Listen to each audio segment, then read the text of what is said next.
Bueno, en segundo caso vamos a ver cómo se calcula el centro de gravedad, el momento estático y el momento de inercia de una figura rectangular de densidad superficial uniforme delta. Eso quiere decir que la densidad es la misma en cualquier punto de la figura.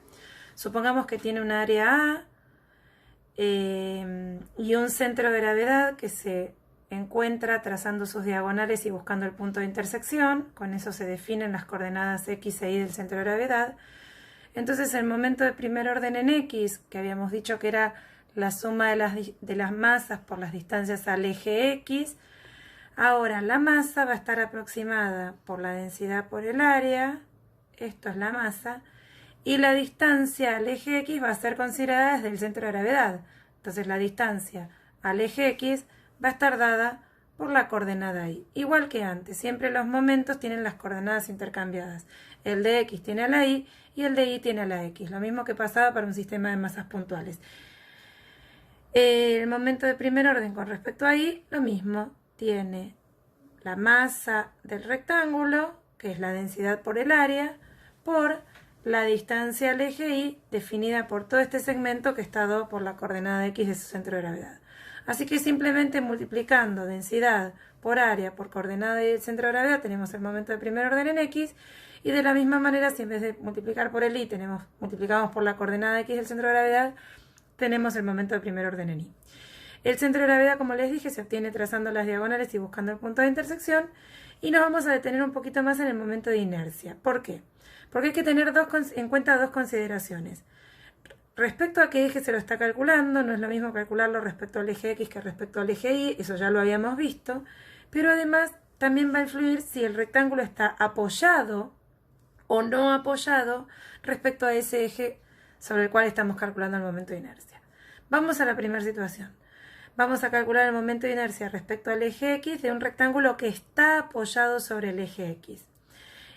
Como vamos a calcular el momento de inercia con respecto al eje X, vamos a observar el rectángulo desde el eje X. Fíjense que yo acá dibujé un ojito como para indicar que lo estoy mirando desde ahí. Estoy mirando al eje X, ¿sí? En ese caso, entonces, vamos a considerar que esta es la base del rectángulo y, en consecuencia, esta será la altura, ¿sí? Esto va a cambiar cuando calculemos el momento de inercia con respecto al eje Y.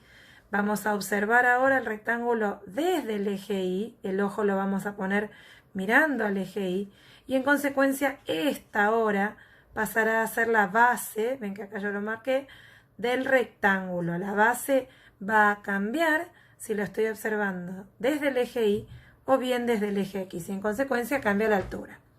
Bueno, volvamos a la primera situación. Un rectángulo apoyado sobre el eje X y queremos calcular el momento de segundo orden con respecto a X.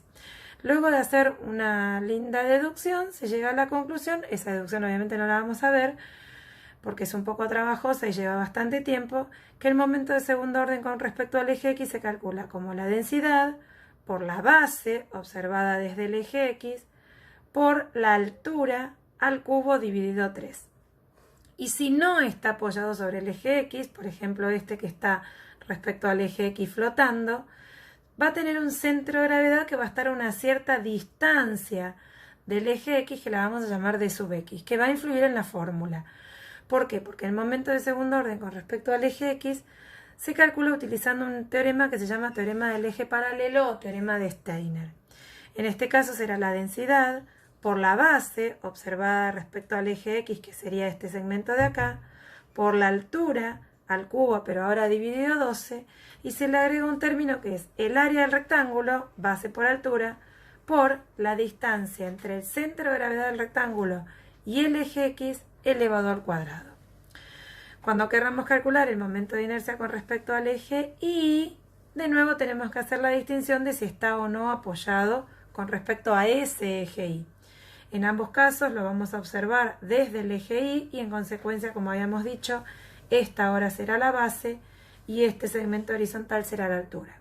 Si está apoyado, usaremos la fórmula corta, al igual que cuando calculamos con respecto al eje X, será la densidad por la base, pero ahora la base es esto, por la altura al cubo sobre 3, y si no está apoyado hay que usar la fórmula larga, la del teorema de Steiner.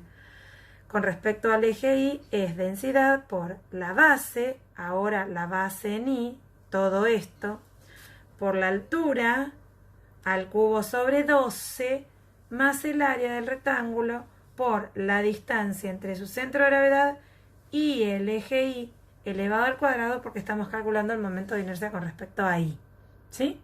Así que acá hay que tener mucho cuidado cuando uno calcula el momento de inercia de rectángulos. Hay que ver si estamos calculándolo, insisto, respecto al eje X y respecto al eje Y, y además de si el rectángulo está apoyado o no con respecto a ese eje, porque va a influir en el tema de qué fórmula hay que utilizar.